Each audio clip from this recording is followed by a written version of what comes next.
perang tarif antara big players Amerika, China, big military power Israel, betul. Amerika, Iran di Timur Tengah. Di mana posisi ASEAN ini? Apa yang bisa diperbuat ASEAN? Tapi untuk saat ini tidak ada yang sekuat Amerika dari sektor apapun deh. Nah, sehingga negara yang akan bilang tidak ke Amerika kan berat sekali. Singapura itu menurut saya sangat smart dalam menjaga hubungan dengan Amerika Serikat dan koneksi dengan Cina.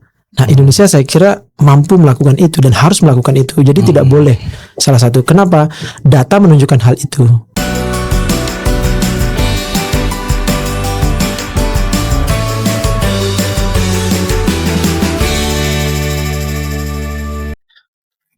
Assalamualaikum warahmatullahi wabarakatuh. Ketemu lagi di Wonder Home Podcast. Masih bersama saya dengan Syifa Amin. Dan kita hari ini ketemu dan kedatangan seorang tamu yang sangat istimewa. Masih muda, intelektual muda, tapi juga punya karir yang sangat bagus, punya kemampuan bahasa macam-macam gitu. Beliau adalah Profesor Faris Al-Fadad. Gimana kabarnya, Prof Faris? Mas Faris? Mas Faris bebas ya. Terima kasih Pak Syifa atas undangannya. Ini sebuah kehormatan ini. Beberapa kali lihat podcastnya ya, akhirnya bisa diundang juga. Makasih, kita nunggu jadwalnya kan susah ini. Karena di tengah kesibukannya sebagai wakil rektor di Universitas Muhammadiyah Yogyakarta, sebagai rektor di Universitas Muhammadiyah Maluku ya. Itu kan bolak-balik itu, Jogja, Ambon. Ya, ya, kita akan banyak bincang mungkin nanti di belakang tentang soal apa itu namanya, soal karya pandangan-pandangan Pak Faris tentang bagaimana sih kondisi dunia saat ini, terutama dari sudut pandang ekonomi politik, dampak-dampak perang tarifkah, perang militerkah yang terjadi, karena background Pak Faris kan seorang ahli dan pemerhati scholar di bidang hubungan internasional ya. Tapi sebelum kita ngobrol tentang itu Pak Faris, bisa diceritakan sedikit tentang background Pak Faris. Kalau lahir dan besar di Pulau Sumbawa. Betul, saya lahir dan besar di Pulau Sumbawa sampai SD SMA juga di Pulau Sumbawa. Oh, di Pulau Sumbawa sampai SMA. Sampai SMA. Jadi kuliah ke Yogyakarta. Kalau early pendidikan waktu di Sumbawa itu apa? Ada juga apa? Ada bau-bau pesantrennya kah atau apanya kah? Kalau bahasa Arabnya kan lumayan fasih itu. Kemarin ada tamu dari Mesir itu. Alhamdulillah, lumayan masih ingat. Agak grogi juga sebenarnya ini. Karena banyak vocabulary mufradatnya yang udah lupa ya. Ya jadi kecil memang SD-nya di madrasah saya. Jadi madrasah ibtidaiyah. MI. Jadi ketika teman-teman ke negeri, SD negeri, saya oleh orang tua itu diarahkan ke madrasah ibtidaiyah swasta malah. Jadi waktu itu ayah saya almarhum itu kepala kantor urusan agama. Oh, kepala KUA. Jadi KUA ya. Jadi sering sekali melihat aktivitas kalau menikahkan orang itu dari saya. Nah, kemudian tamat madrasah SD langsung ke pesantren. Jadi namanya Pondok Pesantren Al-Ikhlas Taliwang di Sumbawa Barat. Al-Ikhlas di Taliwang. Betul. Salah satu pondok pesantren alumni Gontor. Nah, jadi awal interaksinya di situ dengan pakai Islaman dan bahasa Arab itu ya. Karena kita diberi kesempatan berbahasa Indonesia hanya 6 bulan. Setelah 6 bulan wajib bahasa Arab atau Inggris. Kalau nggak ada ikon gitu. Ini iya masuk apa namanya, kena munazomah ini, kena di apa ya, kena hukum itu. Mahkamah lughah itu mahkamah yang paling berat. Oh gitu ya, diasahnya ya pesantren modern, pesantren basisnya Gontor, otomatis kan komunikasi bahasa Inggrisnya diwajibkan gitu. Ya bibit-bibit dari KUA, madrasah, otomatis nanti panjangnya ke sini AIK, AIK-nya ada sanatnya lah, ada sanatnya. Nah, mulai terus kemudian kan saya tamat dari Sumbawa itu kan ketertarikan dengan dunia studi hubungan internasional itu dari mana? Oh iya. Sebenarnya saya tertarik studi politik. Oh, politik. Ya, sebenarnya studi politik. Jadi saya tertarik dengan isu-isu tentang ya pemerintahan, perubahan sosial ya. Dalam bayangan saya waktu itu kalau kita mau belajar itu berarti program studinya adalah ilmu politik. Nah, saya daftar ke UMY. Jadi saya tidak daftar ke kampus manapun. Wah, ini yakin gitu. Yakin ya, karena memang sudah ada beberapa teman yang kuliah di UMY dan tak bagaimanapun saya kok ingin kuliah di UMY saja gitu ya. Nah, datanglah ke UMY, cari di Fakultas Ilmu Sosial Politik kan, karena ada Fakultas Ilmu Sosial Politik, bayangan saya ada program studi politik. Saya lihat kok tidak ada. Oh, belum ada waktu itu. Memang tidak ada. Jadi hanya ilmu pemerintahan. Ilmu pemerintahan. Ya. Kemudian ilmu komunikasi dan hubungan internasional. Agak kecewa saya. Kok tidak ada ilmu politik ya? Ada ilmu pemerintahan, komunikasi dan hubungan internasional.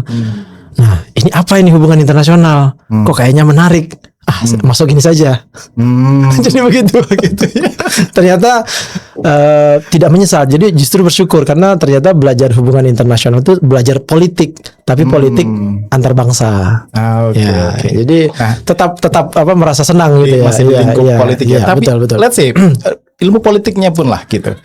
Ya, dengan background tadi itu madrasah, terus kemudian kemampuan bahasa Arab, kan juga ada opsi Fakultas Agama Islam. Betul. Oh iya. Itu apa? Gitu. Betul. Intrik politik itu karena bercita-cita suatu saat akan menjadi gubernur NTB gitu.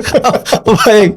Jadi menariknya kan kenapa enggak ke Fakultas Agama Islam gitu? Karena beberapa teman itu memilih itu yang dari pesantren ya.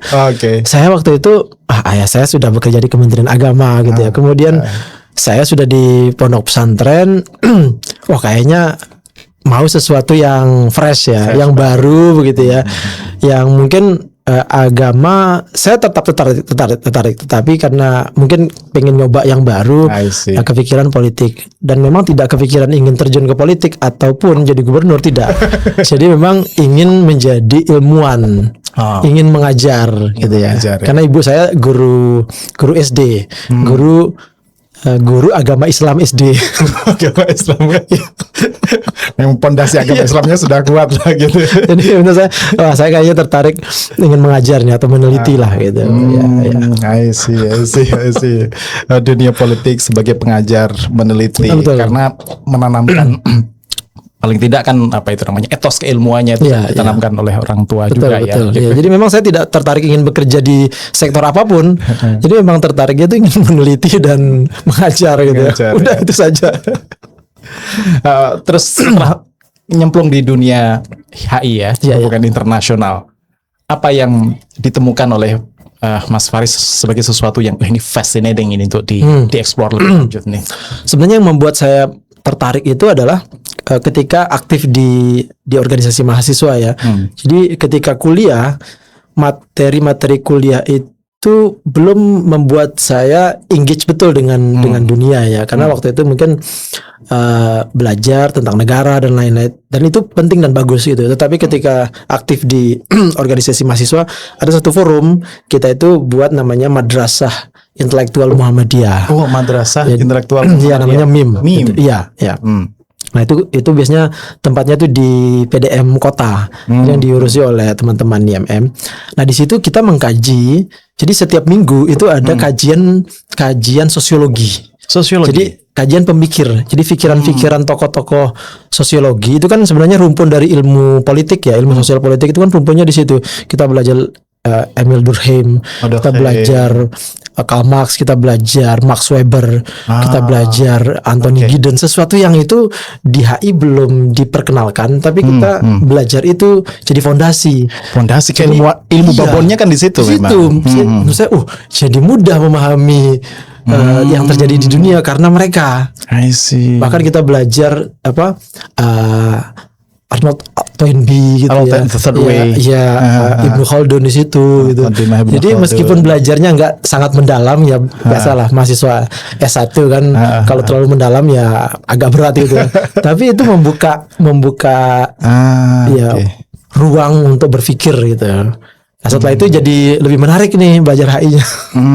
Perkenalannya di situ ya. Generasi-generasi, let's say 90 akhir dari 80 sampai 2000-an Awal, itu iya, awal itu iya. masih getol dengan apa lingkar-lingkar betul, studi iya. yang di situ lebih Betul. banyak belajar gemblengnya betul di situ Pemikiran, gitu. iya. Pemikirannya di situ. Iya, jadi kita belajar tentang mazhab Frankfurt di situ. Frankfurt. Itu nggak mungkin kita dapatkan di kelas. Betul.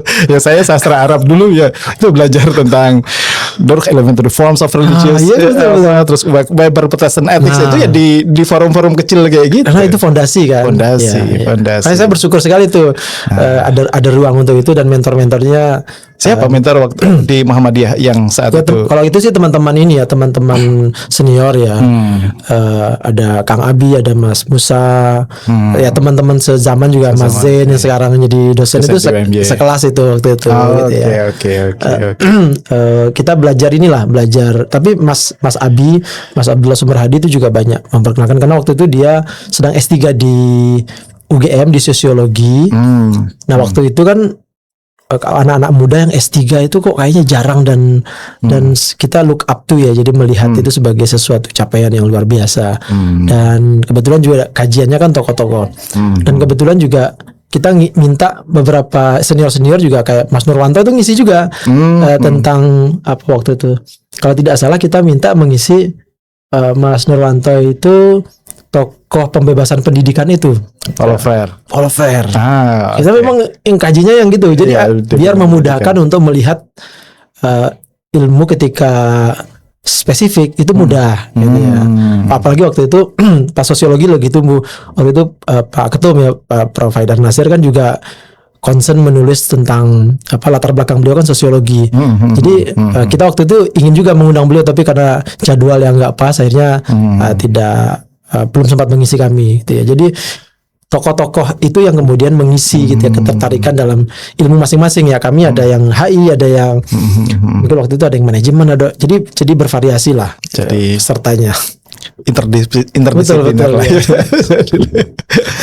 Oke, dengan pemblengan MIM itu ya, Madrasah Nahdlatul Muhammadiyah juga di kampusnya sendiri. Terus kemudian pengen ekspansi. Tadi look up to-nya kan ke S3 yang di UGM ya. Terus kemudian mulai kepikiran suatu saat saya pengen juga meneruskan pondasi-pondasi intelektual ini tadi ke jenjang yang lebih tinggi, tapi tidak hanya di Indonesia. Itu gimana? Oh iya. S3-nya di Australia ya, di Murdoch ya. Sebelum ke situ, jadi alhamdulillahnya di mahasiswa kan kita membangun komunitas ya, selain di IMM juga di luar itu juga teman-teman itu kita buat forum kayak dengan saya sebut nama Mas Fat, Pak Depi, Nizar ya. Jadi beberapa teman itu kita melanjutkan diskusi itu di luar. Jadi kita punya forum malam minggu. Jadi setiap saya lupa mulai semester berapa. Jadi kita tidak pernah melewatkan malam minggu dengan aktivitas selain berkumpul di kafe. Ya, tapi jangan bayangkan kafenya seperti sekarang ya.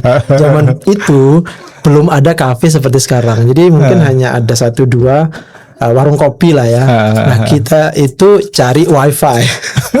Zaman itu belum ada wifi di kampus. Jadi, nah menariknya kita itu, saya juga bersyukur nih karena kita harus ketemu setiap malam minggu, tidak ada alasan gitu ya, kecuali kesepakatan waktu itu misalnya semua sepakat enggak gitu ya. Jadi harus malam minggu, kemudian mendiskusikan buku.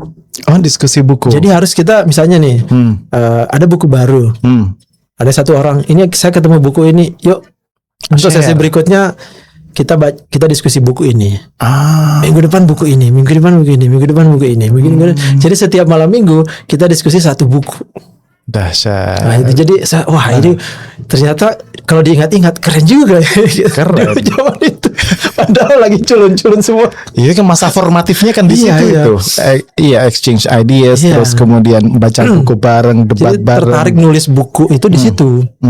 Karena waktu itu Mas Fat SMA dia udah nulis buku. Kalau Fat itu di atas atau adik tingkat setahun, tapi ya kita di swasta kan nggak ada beda ya. 1-2 tahun tuh udah itu membaur aja, beda dengan negeri ya. Jadi, nah dia udah nulis buku sejak SMA. Ketika kuliah lebih lagi kan gitu. Jadi. Nah kita akhirnya termotivasi lah gitu kan. Yang satu teman saya Nizar, dosen HI di Lampung gitu, nulis buku novel gitu kan. Nah saya akhirnya ngumpulin tulisan opini saya di koran. Tersebar di koran. Ya kan ada di Kompas, di KR, di Jawa Pos gitu, dikumpulin, nulislah. Dia yang menyemangati. Udah terbitin jadi buku saja. Wah, ini menarik. Oke, saya bilang. Terus Apa buku pertama yang judulnya Incunabula. apa itu Incunabula? Incunabula itu sebenarnya sih istilah zaman di mana di Jerman itu ditemukannya mesin cetak buku. Oh, mesin cetak buku. Jadi ya itulah peradaban itu dimulai dari literasi buku yang bisa dicetak. Karena kalau nggak dicetak, literasi tidak akan mungkin tidak akan mungkin terbit. Nah, waktu itu akhirnya usulan teman-teman udah dibuat pengantar aja sama tokoh Muhammadiyah biar lebih keren gaungnya gitu ya. Waktu itu teman-teman udah minta Pak Haidar. Nah, Pak Haidar waktu itu ketua PP Muhammadiyah. Sudah ketua tahun 2005 kan beliau terpilih ketua. Jadi saya minta 2006 itu. Jadi saya memberanikan diri tuh ke rumah beliau. Belum ada internet kan, jadi nggak mungkin kirim pesan apa, nggak mungkin. Jadi memberanikan diri habis maghrib ke sana, nggak ketemu. Beliau keluar kota. Besok datang lagi. Beliau buka, ada apa Mas? Ini Pak Haidar, kita mau nulis buku, minta kata pengantar. Oh ya, nanti 1 minggu saya tuliskan gitu. Jadinya dituliskan beliau. Itu saya ingat jadi sejarah itu. Sejarah ya. Dalam itu saya senangnya karena beliau membaca isinya. Dibaca betul itu sebelum betul. kasih pengantar itu. Karena di pengantar itu beliau sama memberi catatan sedikit. Dan beliau sangat konstruktif ya, memberi masukan, mengkritik anak muda tapi sangat elegan. Jadi mengkritik generasi muda itu dengan cara menulis dan berpikir. Bahwa ini kalau begini. Jadi ada pikiran-pikiran yang mungkin beliau rasa ini tampaknya perlu dikembangkan atau ini mungkin kurang pas. Cara mengkritiknya itu sangat elegan dengan menulis di kata pengantar itu. Wah, saya bilang ini bagi anak muda itu belajarnya dari situ gitu. Dahsyat, itu mengangkat moral lah ya. Iya. Moral. Jadi semangat kita tetap tinggi untuk terus melanjutkan dan gitu. Spiritnya Mas Faris muda waktu itu juga banyak perlu dicontoh ini. Anak muda itu kan tanpa beban, mau ketemu siapa saja gitu, datang saja gitu. Nggak usah pikir itu kayak gimana nanti responnya. Itu saya nggak pikir saja. Itu gimana waktu itu ngambil keputusan itu, datang aja ternyata. Tapi ya dengan modal itu tadi, ini ada karya terus kemudian disajikan dan dibaca oleh. Iya, itu saya semester 6 itu. Masih semester 6 itu. Oke, dahsyat. Tapi kalau masa-masa awal itu yang menjadi minat intelektual utama dari Mas Faris itu sudah mengarah ke tadi masih di ekonomi politik atau masih umum sifatnya? Masih umum. Jadi kita belum tahu arahnya mau kemana sebenarnya. Dan waktu itu kan skripsi saya bukan tentang ini. Jadi skripsi saya tentang politik luar negeri. Politik luar negeri Indonesia terhadap Israel Palestina. Tapi melihat dari sudut pandang aktivisme mahasiswa Islam. Di Indonesia. Iya, di Indonesia, tapi kasusnya Jogja. Jadi menariknya begini, karena saya berinteraksi dengan hampir semua gerakan Islam ya. Sahabat saya kan banyak dari HMI, dari mana kan? Teman kos saya kayak Mas Ahmad Sahide, itu kan HMI, MPO itu lain kan. Tapi saya akrab betul gitu. Karena kapan itu kan ada pencegelan McDonald's juga itu. Zaman-zaman itu kalau nggak salah di Jogja. Jadi aktivis mahasiswa saat itu sedang hype dan respon yang salah satu isunya adalah konflik Israel Palestina. Nah, waktu itu pembimbing saya Pak Ade, Pak Ade Maruf. Oh ya. Beliau bayangkan masih S1 membimbing skripsi. Wah, kita kan melihat beliau sebagai figur dosen idola ya, karena kecerdasan dan juga mengarahkan mahasiswa. Nah, sehingga dan sudah nulisnya enak banget. Wah, enak banget. Renyah sekali kan. Menulis di jurnal inovasi. Terus memang salah satu beliau bilang, Faris, kamu kayaknya yang kurang itu perspektifnya. Zaman mahasiswa S1 kan nggak ngerti kita ini apa sih maksudnya. Perspektif itu apa? Maksudnya harus punya kekhasan sebagai seorang ilmuwan. Itu dia bilang itu ketika saya sudah selesai skripsi. Nah, skripsi saya kan tentang bagaimana 5 organisasi Islam, HMI, IMM, kami, PMII, 4 ya? 4. Jadi saya paham sejarahnya ini, karena saya mesti belajar sejarah. Karena sebelum, jadi skripsi zaman dulu kan nggak seperti sekarang. Skripsi zaman dulu itu tebal. Jadi skripsi saya itu tebalnya 192 halaman. Lebih tebal dari tesis S2 saya. Dan itu ada bab sendiri, itu sejarah HMI, sejarah IMM, sejarah masing-masing kami, organisasinya. sejarah PMII. Dan ketika membaca persepsi, itu saya pergi tuh ke kantor sekretariat masing-masing wilayah itu. Saya saya HMI saya 5 dengan HMI 2 HMI. Iya. Saya ke kantornya Dipo, kantornya MPO. Wawancara itu. Ke Karang kajian sama apa di sini. Iya. Ke kami juga sama, saya ke kantornya, ke PMI juga sama gitu. Nah, baru bicara tentang politik luar negeri, persepsi mereka gitu. Nah, baru setelah itu kepikiran yang tadi pertanyaannya Pak Syifa. Perspektifnya baru saya mulai fokuskan itu setelah skripsi. Iya, setelah skripsi. Emang ke S3 sih ininya, puncaknya itu. Kalau di S2 juga di ilmu politik. HI juga. Di HI ya. Iya. Kebetulan juga yang ya meskipun tidak ada yang kebetulan ya, tapi saya studinya ekonomi politik pembangunan. Jadi dekat. Politik pembangunan. Ya, jadi karena bicara tentang bagaimana politik ekonomi luar negeri Jepang di Asia Tenggara. Jadi melihat kerjasama antara Jepang dengan negara-negara ASEAN. Ya. Jadi sudah bicara tentang kerjasama ekonomi, investasi, juga bicara tentang konglomerat, meskipun kasusnya konglomeratnya Jepang gitu ya. Sudah mulai ketemu tadi yang disebut sebagai perspektifnya tadi itu. Iya. Jadi memang banyak hal yang kayaknya kebetulan ya, meskipun bukan kebetulan ya. Karena ketika S3 topik saya bukan itu, topik saya tentang Islam in Indonesian Foreign Policy. Awalnya begitu. Awalnya itu. Tapi pembimbing saya kayaknya melihat itu kayaknya nggak prospek ini. Ada Islamnya ini. Yang saya syukuri sebenarnya. Jadi dia bilang namanya Pak Fedi Hadis. Pak Fedi Hadis yang kemarin datang juga ke OMB. Pak Fedi Hadis itu kan pengembang yang mengembangkan teori oligarki. Dengan gurunya kan Richard Robinson. Jadi saya kadang bercanda dengan banyak orang. Ini orang bicara apa ya oligarki? Bicara kemana-mana. Itu mereka pernah baca nggak sih buku oligarki? Saya bilang dalam hati saya ini belajar dengan orang yang mengembangkan teori oligarki. dia bilang, ini disertasimu kayaknya nggak layak ini diteliti katanya. Kenapa, saya bilang? Kan waktu itu pembimbing saya Pak Fedi Hadis dengan Pak Mark Bison, jadi pakar HI Asia Pasifik ya. Kenapa, saya bilang, ini mudah sekali, 6 bulan kamu udah ketemu jawabannya. Ngapain S3 6 bulan udah ketemu jawaban gitu. Carilah topik yang sulit yang kamu baru bisa ketemu jawabannya 3 tahun. Gitu ya ditantangnya. Ini mudah sekali. Pasti nggak berpengaruh itu Islam dalam politik luar negeri katanya. Udah ketemu jawabannya. Udah Islamnya diilmi. Iya. Tapi kalau cerita ke Murdoch University itu gimana? Awal ketertarikan ketemu, memang sudah mau mentarget Fedi Hadis sebagai supervisor memang gitu? Pembimbing. Jadi pembimbing saya memang banyak waktu itu tahun 2010-an itu nama Pak Fedi Hadis sedang orang bicara politik. Wah, sampai Pak Adi pun bilang, waktu saya sedang S2 kan.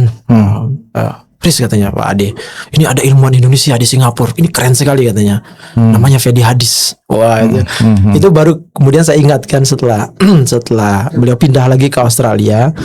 Nah, saya bilang wah ini keren. Akhirnya saya apply. Itu pun salah satu kampus di antara banyak kampus ya. Saya apply ke banyak kampus. Pilihan negara saya pertama Inggris, tentu dong. Gitu ya. Karena saya waktu itu saya sebagai dosen HI, saya ingin kuliah di English speaking country. Karena saya ingin mengajar. Kalau mengajar HI ya mesti bahasa Inggris begitu ya. Nah, kalau mesti bahasa Inggris ya saya harus belajar di negara berbahasa Inggris. Agar kalau saya pulang, saya bisa bicara seperti orang Inggris gitu kan. Jadi nggak pusing nyari kosakatanya apa gitu kan, yang mesti fluent ya. Nah, baru pilihan keduanya Australia. Jadi saya tidak ke negara manapun yang lain, dia hanya 2 itu. Nah, saya daftar ke mungkin 10 ya lebih kampus ya. Itu langsung daftar ke kampusnya ya? Ke supervisor ya. Ya. Diterima oleh kurang lebih 5 kampus ya. 5 kampus, 2 di Inggris, 3 di Australia. Dan dapat LOE semua gitu. Cuman beasiswanya belum. Nah, akhirnya ketemulah yang ngasih beasiswa di Australia. 2 sih kampus yang ngasih beasiswa. Murdoch sama Sydney University. Wah, saya sebenarnya pengen ke Sydney kan, karena kampusnya kampus tertua di Australia. Dan kampusnya kan Yang kampus apa di Sydney itu? Bukan Western. Sydney University. Sydney University ya. Iya. Kampus pertama yang didirikan. Itu kan gedungnya gedung tua ya, kayak dan kotanya. Wah, iya. Saya dan Sydney memberikan saya beasiswa. Jadi saya sebenarnya tinggal bilang iya saja. Akhirnya saya bandingkan supervisor. Wah, saya memang ingin dibimbing oleh supervisor yang berpengalaman. Nah, saya lihat dua supervisor yang di Murdoch ini, dua-duanya sudah full profesor dan dua-duanya berpengalaman. Saya pilih mereka gitu. Hanya ya berkembang sih, setelah itu saya dibimbing lagi oleh 2 dosen tambahan, namanya Profesor Kanishka Jayasuriya dan Dr. Jeffrey Wilson. Jadi saya punya 4 pembimbing. Iya. Karena Pak Fedi harus pindah ke Melbourne. Oh, sempat pindah ke Melbourne. Ya. Kemudian Pak Mark Bison pindah ke kampus lain juga. Jadi saya dilanjutkan oleh 2 pembimbing, temannya mereka juga gitu, mereka, dan itu membuat warna disertasinya jadi seperti sekarang gitu ya. Jadi saya bersyukurnya gitu. Jadi 4 ilmu itu digabung gitu ya. Iya, jadi 4 ilmu mereka digabung gitu. Wah, saya sintesisnya ada di situ. Iya, saya jadi bersyukur gitu kan. Kalau dibimbing oleh para raksasa itu. Kalau di Australia itu by research kah atau juga by course? Kalau Australia semua kampus itu dia mengikuti Commonwealth. Jadi full by research. Research. Artinya ketika tadi Pak Fedi pindah ke Melbourne pun dia masih bisa. Iya, dia tetap kasih guidance. Gitu, sebagai penguji, sebagai pembimbing gitu ya. Jadi makanya tetap 4 itu ya pembimbing jadinya. Tapi hebatnya saya dengar di waktu di Australia juga sempat jadi aktivismenya nggak habis gitu. Jadi ketua PPIA. Jadi dan katanya juga pertarungannya lumayan itu. Iya, jadi padahal saya sebenarnya sudah nggak mau gitu. Jadi karena kayaknya zaman S1 S2 kayaknya banyak aktif organisasi ya. Terus kemudian S3 saya bilang wah kayaknya ini mau belajar aja deh gitu ya. Nah, 2 kali saya jadi ketua. Jadi yang pertama PPIA di kampus. Waktu itu agak vakum. Jadi banyak anggota itu merasa ini PPIA-nya ngapain gitu, kok kita kayaknya perlu didorong ini untuk gerak gitu ya. Saya bilang jangan saya lah, yang lain aja. Ini saya mau fokus kuliah. Suruh datang aklamasi. Nah, baru yang kedua itu yang pemilihannya agak alot itu. Di Australia Barat itu ada juga organisasi namanya Association of Indonesian Scholars. And postgraduate student, jadi khusus pasca sarjana dan dosen di Australia gitu. Nah, itu pemilihan, jadi pemilihan langsung. Itu saya dapat cerita dari Pak Dwiko. Iya betul. Wah, itu panas itu agak ya Pak Dwiko dosen UGM. Itu teman baik. Oke. Jadi kalau tadi kembali ke disertasi yang dengan bimbingan 4 tadi itu, tesisnya kan the rise of yang kemudian international capital tadi itu. Apa tesis utama yang ditemukan oleh Pak Faris di situ tuh? Ya, ini sebenarnya melanjutkan dari Pak Fedi dan gurunya. Jadi dulu gurunya Pak Fedi namanya Richard Robinson menulis buku judulnya The Rise of Capital. The Rise of Capital. Ya. Itu pertama kali studi tentang Indonesia yang membahas tentang kelas kapitalis Indonesia. Gara-gara buku itu Pak Richard Robinson itu dilarang masuk ke Indonesia. Oh gitu. Zaman Soeharto berarti. Zaman Soeharto. Nah, kemudian itu pengembangannya. Intinya saya melihat kelas konglomerat atau pebisnis Indonesia itu kan sempat down, banyak yang terkena dampak krisis 98 ya. Nah, pertanyaan saya simpel waktu itu ketika ini mereka setelah 98 berkembangnya sejauh apa? Nah, baru kemudian terformulasikan dalam sintesis yang lebih luas, di bawah di ekonomi Indonesia dan Asia Tenggara ini kan kita punya semangat untuk menyatukan ekonomi kita. Mengintegrasikan. Ya, ada namanya dulu ASEAN Free Trade Area. Oh iya. Kemudian berkembang menjadi ASEAN Economic Community atau masyarakat ekonomi ASEAN. Nah, pertanyaan fundamental saat saya waktu itu, siapa sih yang menggerakkan integrasi ekonomi ini? Nah, sintesis saya waktu itu kemudian dengan berbagai pendekatan, diskusi, integrasi ekonomi tidak mungkin terjadi kalau tidak digerakkan, lahir dari usulan dan dimanfaatkan oleh para pebisnis besar. Jadi kelas kapitalis. Nah, dan itu tidak hanya di Indonesia tapi juga di seluruh Asia Tenggara. Nah, kasusnya memang saya lihat Indonesia karena harus di breakdown ke dalam kelompok-kelompok namanya fractions of capital. Jadi mereka tersebarnya sejauh mana? Karena dulu tesisnya Pak Richard Robinson melihat bahwa kelas kapitalis atau para pebisnis itu dia bergeraknya di Indonesia.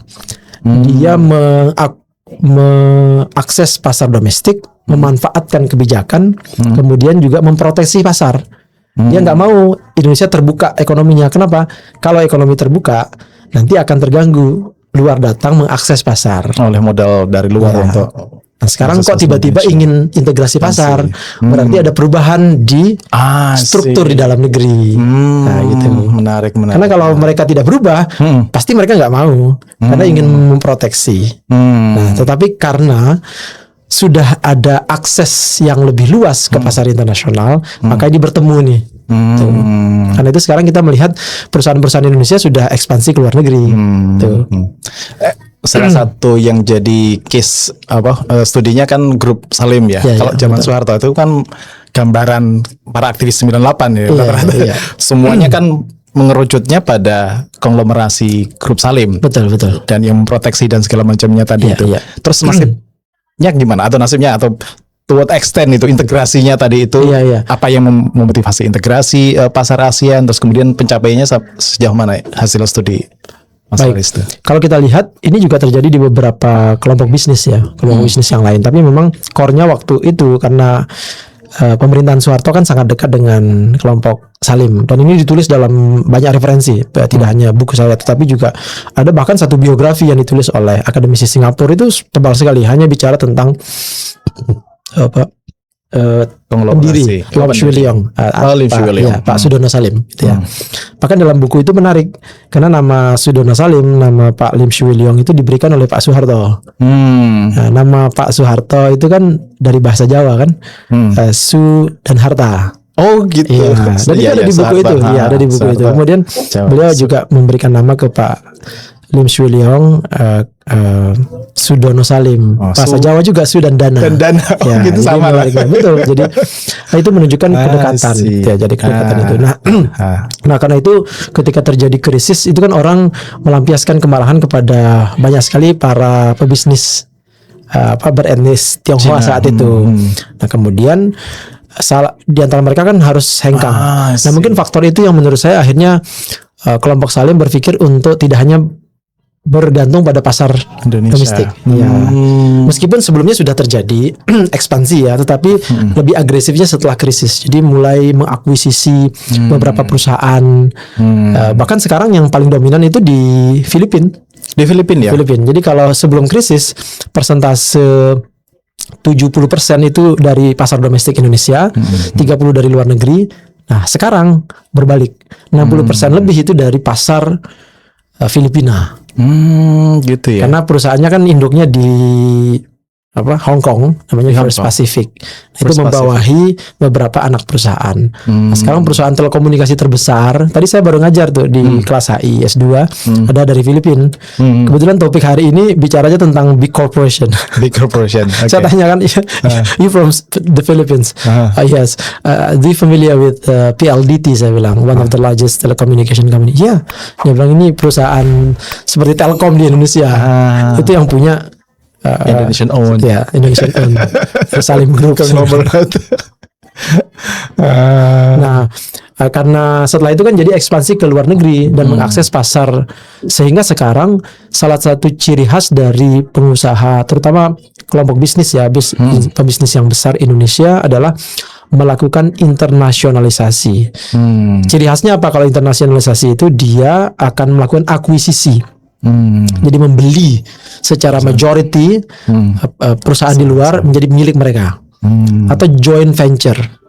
Joint venture itu berarti dua perusahaan bertemu mendirikan perusahaan baru. Satu perusahaan baru. Ya. Atau hanya investasi. Ya, jadi bisa. Jadi merger, acquisition, dan joint venture. Bisa juga merger juga. Ya. Bisa cuma naruh minoritas gitu juga bisa. Dan itu terjadi tidak hanya dari perusahaan Indonesia ke perusahaan ke negara lain, tapi juga terjadi perusahaan Singapura, Filipina, Thailand, Malaysia juga melakukan itu di negara-negara Asia Tenggara. Termasuk Indonesia. Termasuk juga. Indonesia. Ya, misalnya perusahaan Thailand di Indonesia. Jadi kalau kita tanya, misalnya orang mungkin nggak pernah tanya siapa sih yang jual pupuk bahan ternak terbesar di Indonesia. Itu dari perusahaan Filipina. Bahan ternak ya? Perusahaan Thailand ke Indonesia. I see.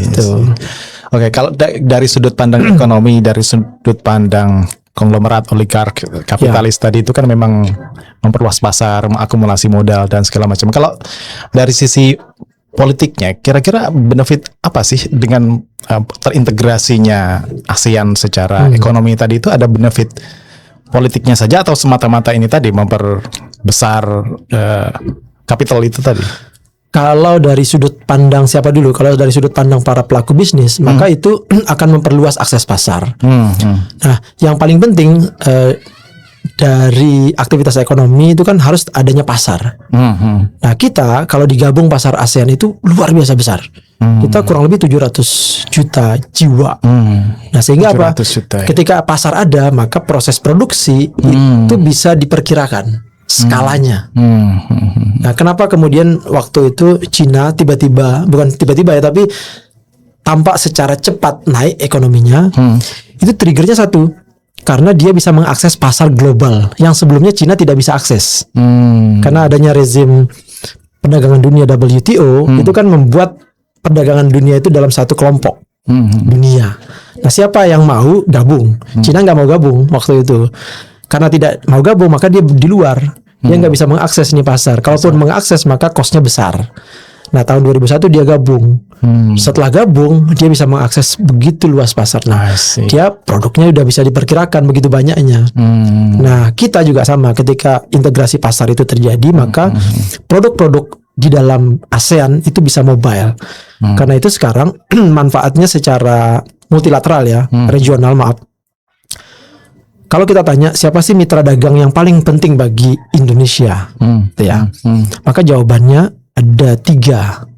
Nomor 1 adalah Cina, nomor 2 adalah ASEAN, nomor 3 adalah Amerika Serikat. ASEAN nomor 2. Nomor 2 ya Mas. Jadi kita berdagang antar negara ASEAN itu besar sekali. Begitu juga Singapura dengan ASEAN, Malaysia dengan ASEAN, negara-negara lain. Karena tadi integrasi pasar. Nah, dengan adanya ini maka proses produksi barang, reinvestasi. Sekarang kan investasi itu senang sekali ke ASEAN karena dia lihat pasarnya ada. Gitu. Dan yang paling penting adalah ASEAN adalah the most stable region in the world.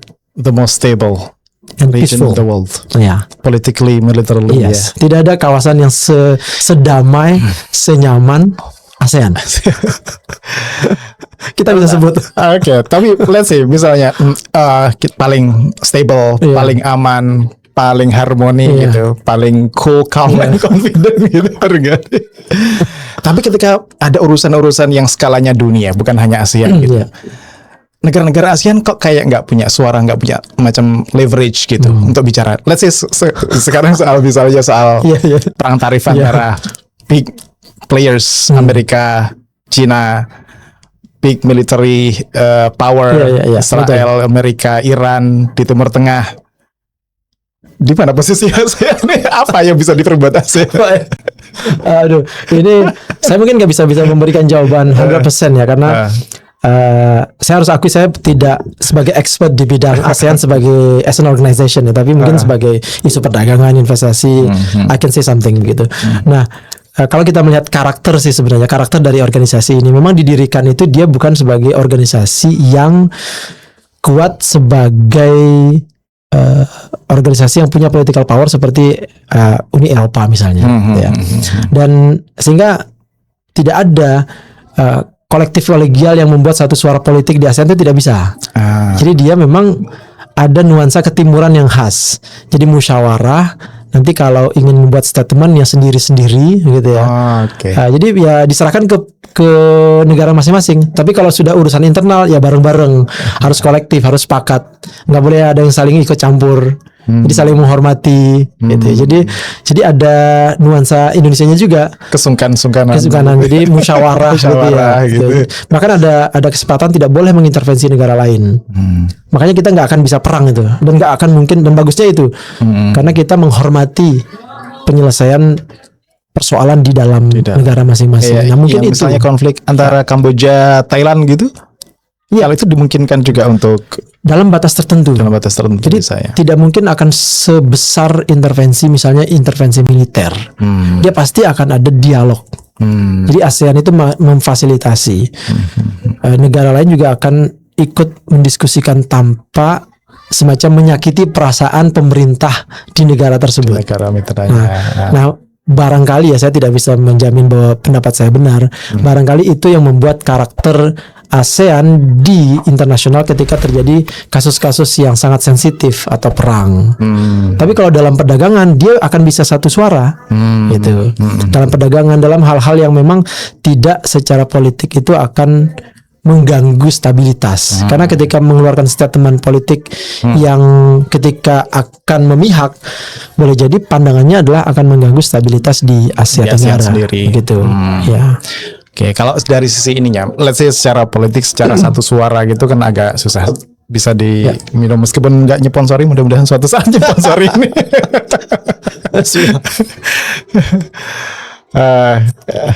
Mau nggak mau kan ini prolong konflik di Timur Tengah ini kan nggak. Ronde 1 udah selesai. Betul. Ada ceasefire gitu.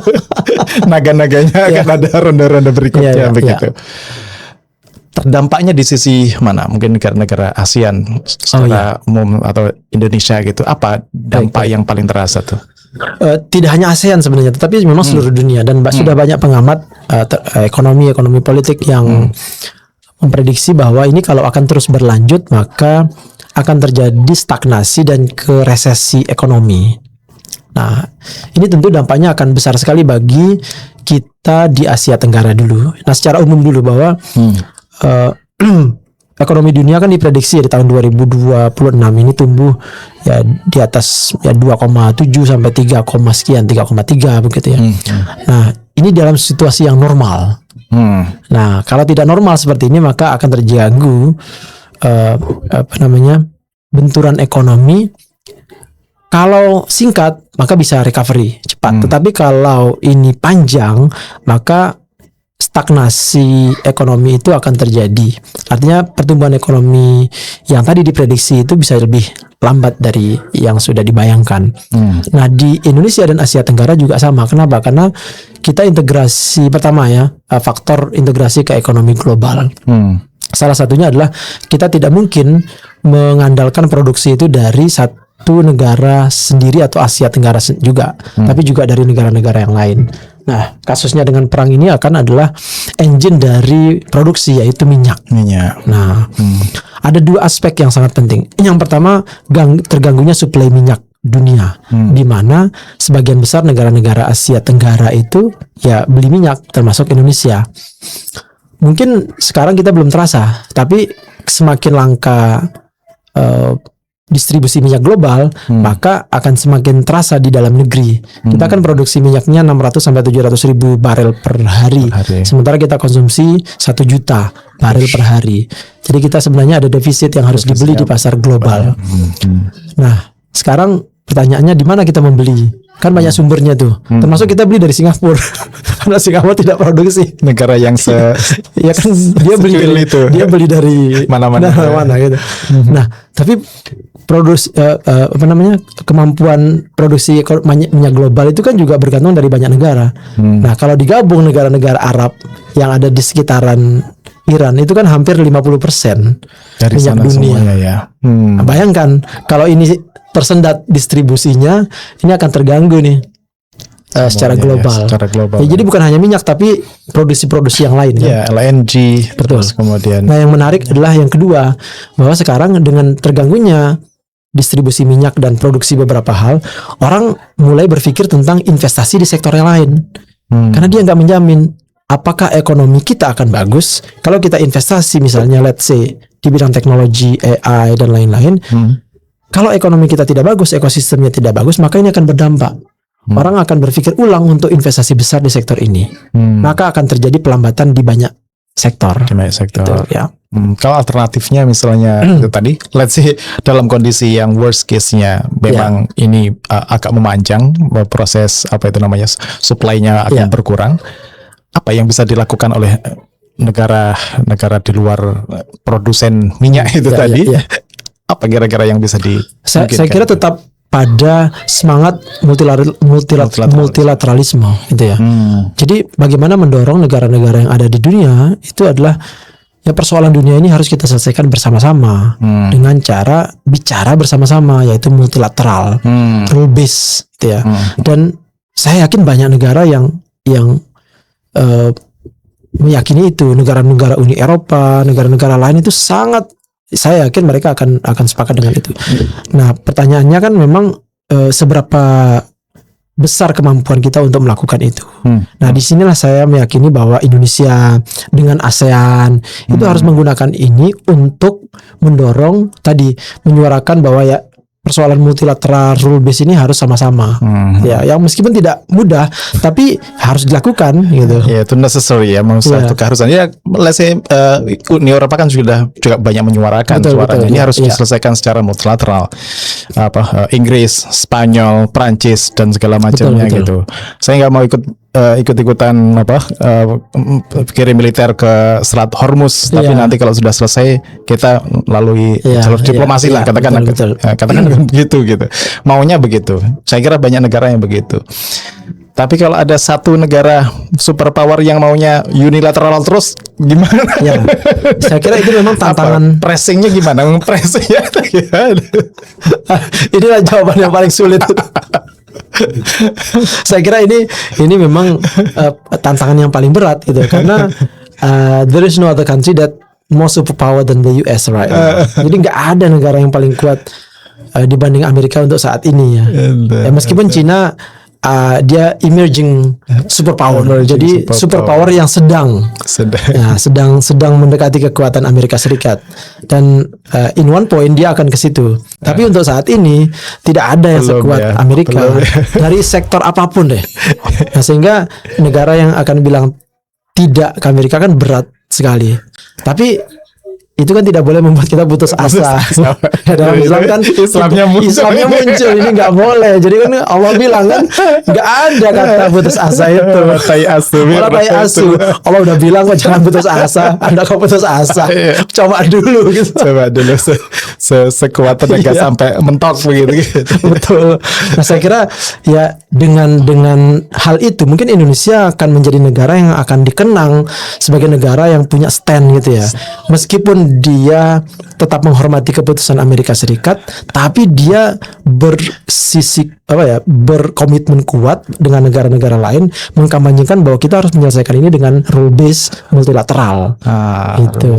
Kan keren itu Indonesia kan, kalau berjuangnya meskipun menghormati, tapi kan berjuang untuk menegakkan cara penyelesaian yang multilateral. Ya, misalnya menghormatinya tuh oke, gabung sama BOP oke gitu ya. Tapi sekarang berkunjung ke Rusia cari minyak gitu. Karena tadi supply-nya udah mulai terganggu. Karena bahaya kalau terganggu. Kita akan defisit APBN. Waduh, itu double. Kenapa? Double-nya adalah kita akan beli minyak dengan harga yang lebih mahal kan. Berarti cost-nya akan tambah nih. Sudah cost-nya tinggi. Nah, ketika dijual tidak bisa dengan harga tinggi. Pemerintah harus mengalokasikan, membelinya sudah dengan harga tinggi, ketika dijual pemerintah harus mensubsidi dengan subsidi tinggi. Jadi kita sudah kena 2 kali pukulan, double pukulan, double punch. Iya Kak, sebagai ilmuwan hubungan internasional gitu, pilihan yang available lah ya. Kali ini kan emerging superpowernya Cina, yang waning mulai menurun superpowernya Rusia. Tapi juga ada kolegialitas di tingkat ASEAN gitu. Kalau milih prioritasnya gitu, kalau membangun apa itu namanya kemitraan yang lebih intens, yang lebih dekat gitu, kemana Indonesia mestinya mengarah? Ke ASEAN dulu kah, atau memang ke Rusia dan Cina kah, atau gimana? Ini pertanyaan sangat bagus ini. Wah, ini saya sangat penting dan memang menjawabnya juga agak panjang. Tapi saya coba membuat pandangan singkat sih, bahwa kalau ASEAN, Indonesia tidak boleh meninggalkan dan sudah tidak boleh dan rugi kalau meninggalkan. Kenapa? Karena itu adalah fondasi kita di kawasan. Karena sebenarnya Asia Tenggara itu tidak ada dalam konteks politik global, itu nggak ada. Kawasan kok Southeast Asia itu nggak ada. Nggak ada ya. Nggak ada ya. Ya itu dibuat oleh 5 pemimpin negara ini. Makanya jadi itu sudah menjadi base kita. Kalau begitu, dan ini kan sudah menjadi kawasan yang sangat keren. Nah, kalau begitu Indonesia tidak boleh meninggalkan. Jadi menurut saya bukan pertanyaan memilih mana. Jadi ASEAN itu harus menjadi buffer zone kita. Jadi fondasi kita untuk melakukan politik luar negeri. Nah, baru setelah itu kita mau kemana di politik global. Nah, kalau saya sih memang harus berhati-hati antara Cina dan Amerika. Ya, berhati-hati itu artinya seperti politik luar negeri kita yang dicanangkan oleh Muhammad Hatta ya, yang mendayung di antara dua karang. Nah, kita mesti bisa mengimbangi. Singapura saya kira contoh yang menarik dan pentingnya. Dia dekat dengan keduanya. Bisa memainkan. Istilah Pak Marty Natalegawa itu menjaga equilibrium katanya. Betul. Gitu ya. Singapura itu menurut saya sangat smart dalam menjaga hubungan dengan Amerika Serikat dan koneksi dengan Cina. Nah, Indonesia saya kira mampu melakukan itu dan harus melakukan itu. Jadi tidak boleh salah satu. Kenapa? Data menunjukkan hal itu. Kita bisa memahami, bisa menjaga itu. Secara ekonomi dia punya hubungan yang sangat kuat ya dengan Amerika itu. Ya. Tapi secara kultural kan banyak Chinese citizen apa istilahnya? Chinese blood gitu di sana. Secara darah itu masih terhubung dengan nenek. Nggak tahu mereka menganggap nenek moyang atau tidak, tapi ada kesamaan di bidang itu gitu. Mereka punya modal itu untuk bisa menjaga keseimbangan itu. Kira-kira modal yang bisa dipunyai oleh Indonesia apa gitu ya? Baik, ya mungkin sebelum ke modal. Jadi kenapa sih kita harus menjaga balance? Karena data kita menunjukkan hal itu. Ini bukan hanya sentimen power atau apa ya, tapi saya paparkan data dan banyak orang menanyakan ke saya. Saya bilang sekarang ada 2 hal yang membuat ekonomi kita ini bisa tumbuh, bisa bagus, negara kita bagus atau negara kita akan mundur. Pertama, investasi perdagangan. Ya. Nah, sekarang pertanyaannya, kita berdagang dan investasi terbesar itu dari dan kemana? Gitu kan? Nah, kalau kita tanya siapa mitra dagang kita paling strategis, saya bilang, ya Cina. Karena dia nomor 1. Lalu nomor 2 ASEAN. Gitu ya. Jadi kalau kita tidak menjaga hubungan baik dengan Cina, maka kita akan sangat terganggu dalam sisi perdagangan. Meskipun banyak juga barang masuk ke sini gitu ya, tapi kan kita juga bisa mengakses pasar Cina yang besar. Artinya ada benefits di antara itu. Nah, sekarang pertanyaannya, kita tergantung pada investasi negara yang paling besar mana? Nah, kadang orang melihat data tahunan. Kalau data tahunan itu akan muncul negara-negara seperti Hong Kong, kemudian juga Cina, kemudian juga Singapura. Tapi mereka lupa ada data yang namanya data kumulatif. Dari Indonesia berdiri, mulai membuka ekonomi di tahun 1960-an sampai sekarang. Nah, kalau diakumulasikan semua investasi dari tahun 60-an sampai sekarang, investasi siapa yang paling besar di Indonesia? Amerika Serikat.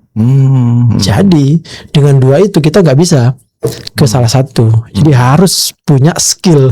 Tadi skill menjaga equilibrium itu. Mendayung. Iya, karena pemimpin manapun, kalau pemimpin Indonesia kalau nggak bisa menjaga, ini berbahaya. Misalnya sekali Cina menutup keran perdagangan, kita terganggu. Sekali Amerika menutup keran investasi, kita akan terganggu. Nah, tadi tinggal kita bagaimana menjaga memaksimalkan modal kita. Modal yang kita punya ya. Ya, saya kira modalnya harus diplomasi. Ya. Dan kalau terganggu kan secara domestik. Betul. Goyah betul secara politik. Menariknya saya kapan waktu begitu saya membaca banyak pikiran-pikiran dari tokoh intelektual dan pemimpin Singapura. Termasuk biografinya Lee Kuan Yew. Kan dia punya 2 biografi yang sangat tebal gitu. Saya belilah di Amazon gitu kan. Meskipun belinya juga cari yang Used. Yang used gitu ya. Kemudian beberapa pikiran yang lain. Saya agak miss gitu ya. Agak terkagum dengan cara mereka membangun fondasi negara dengan memantapkan cara berpikir dengan kualitas sumber daya manusia. Wah, itu keren menurut saya. Ya meskipun banyak orang yang tidak setuju dengan sistem politik dan lain-lain, tapi cara mereka membangun negara itu luar biasa. Membangun standar berpikir, standar kerja, dan standar sikap. Jadi kan mereka meritokrasinya kuat. Jadi kalau mau jadi pemimpin Singapura itu mesti cerdas. Gak bisa nggak cerdas itu. Mesti paham data, mesti paham analisis. Sikapnya mesti elegan. Nggak ada itu saya lihat pemimpin Singapura yang bicara di publik nggak jelas itu. Atau cara berbicaranya nggak tertata itu. Nggak ada itu. Membandingin sama siapa nih? Itu kan well trained ya. Jadi mereka itu pas saya baca buku mereka luar biasa. Dan itu memang ditanamkan dari awal oleh Lee Kuan Yew. Mungkin ya tidak hanya dia, tadi founding fathers ya. Jadi kayak misalnya Menteri Luar Negeri pertama ya, kayak itu kan jadi nama school Rajaratnam School, Rajaratnam gitu ya. Kemudian juga Gong saya lupa, maaf ya. Ini bukan membandingkan bahwa mereka mengidolakan mereka, tapi maksud saya bagaimana kita membandingkan cara mengelola negara gitu ya. Jadi kan mereka membangun standar. Jadi dari beberapa biografi, analisis saya membaca mereka punya standar intelektual berpikir, standar memimpin, standar sikap gitu. Itu luar biasa menurut saya. Dan sampai ada pemahaman bahwa kalau ingin kaya jangan jadi politisi di Singapura. Kalau mau kaya ya bekerja di private sector.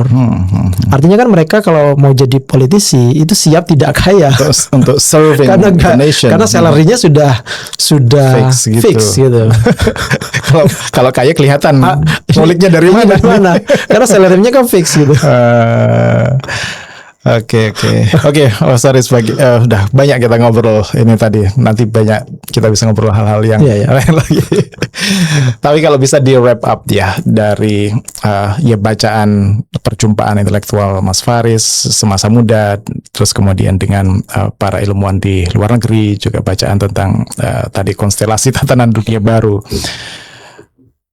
Indonesia menghadapi tadi potensi dampak yang ditimbulkan oleh perang, apa kira-kira yang kalau misalnya Mas Faris ditanya oleh pemangku kebijakan lah gitu, what you recommend us to do gitu in the near future, dimulai dari mana yang ya kemungkinan ini perkembangan pertumbuhan ekonomi nggak senormal yang dibayangkan nih gitu, dengan dampak perang, dampak efisiensi di mana-mana banyak orang gitu teriak gitu.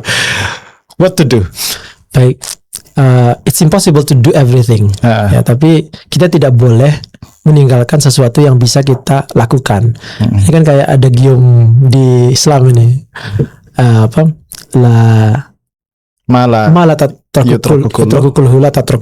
Jadi kalau kita tidak bisa menyelesaikan semuanya, jangan tinggalkan semuanya. Nah, dalam negara kan kita tidak bisa meningkatkan ekonomi dengan sangat cepat dalam waktu singkat. Kita juga tidak bisa menyelesaikan persoalan dunia oleh Indonesia. Kita juga tidak bisa menyelesaikan persoalan kemiskinan juga dengan cepat. Tidak bisa semua. Tapi kita bisa melakukan itu dengan baik dari sekarang. Nah, menurut saya salah satu yang sangat penting adalah bagaimana mempersiapkan sumber daya manusia dengan pendidikan. Karena pendidikan itu penting sekali. Jadi membangun cara berpikir, membangun berpikir intelektual masyarakat Indonesia. Karena sekarang masih jauh. Kita mungkin merasa wah sudah banyak kok gitu. Karena kita bergaul dengan orang yang sudah terdidik, sesama terdidik. Tapi kalau kita lihat demografi Indonesia, kita baru tahu datanya. Bahwa rata-rata orang Indonesia itu hanya berpendidikan SMP, misalnya SMA. Nah, kalau kita bisa menyelesaikan itu, ya artinya bisa pelan-pelan, maka suatu hari ketika terjadi waktu yang bersamaan ini naik, maka kita akan mengalami lompatan yang cepat. Karena kalau sekarang menyelesaikan semua, itu akan lambat dan pasti akan lambat betul. Tapi kalau kita akan fokus menggeser, menyiapkan orang-orang terdidik di Indonesia, maka suatu hari kita akan bisa cepat mengajak mereka untuk menyelesaikan persoalan dengan cepat, berlari. Nah, ada saatnya Indonesia itu akan diminta untuk berlari. Nah, saat itu dimana ketika begitu banyak sumber daya manusia kita itu terdidik. Nah, ketika banyak yang terdidik, maka yuk kita start bareng-bareng, agak enak. Tapi kalau ini tidak diselesaikan, suatu hari kita bilang mari kita berlari, ini nggak bisa nih. Nah, maka salah satu yang saya lihat adalah tadi kalau kita mau contoh negara lain gitu ya, ya kita harus investasi di semua sektor. Jadi semua sektor pendidikan berpikir itu penting gitu ya. Gitu ya, sumber daya manusia. Sumber daya manusia dan itu bonus pendidikan. Demografi kita yang sedemikian besar, usia produktif. Betul, meskipun kita bilang oh mereka nanti ekonomi kita terganggu, produktivitas kita, oke nggak apa-apa. Tapi kita suatu hari ketika sumber daya manusia ini betul-betul siap, maka mereka akan punya kreativitas. Mereka akan membentuk, menciptakan gitu ya. Ekonomi baru, institusi baru gitu. Betul ya. Dan dalam konteks integrasi ekonomi tadi itu kita bukan kalau terdidik kita bisa jadi pemain, bukan penonton, bukan penderita. Betul. Paling tidak kalau nggak jadi pemain utama itu kita bisa negosiasi. Bisa nego. Oke, makasih. Tapi apakah membangun sumber daya itu dengan MBG? Wah, itu topik lain lagi. Makasih Mas Faris. Sama-sama Mas Pleasure to have you here. Insyaallah ketemu lagi. Banyak hal yang bisa kita obrolkan. Amin. Saya terima kasih sudah diundang. Sama-sama. Dan sukses selalu dengan amanahnya yang banyak. Semoga membawa manfaat tadi itu. Amin. Membawahi 2 perguruan tinggi. Tentu saja investasi sumber daya manusia tadi itu dihayati betul. Iya. Amin. Sukses juga untuk podcastnya yang luar biasa ini. Terima kasih, insyaallah. Begitu obrolan kita dengan Prof. Faris Al-Fadat. Makasih banyak, mudah-mudahan bermanfaat. Ketemu lagi di lain waktu. Assalamualaikum warahmatullahi wabarakatuh. Waalaikumsalam.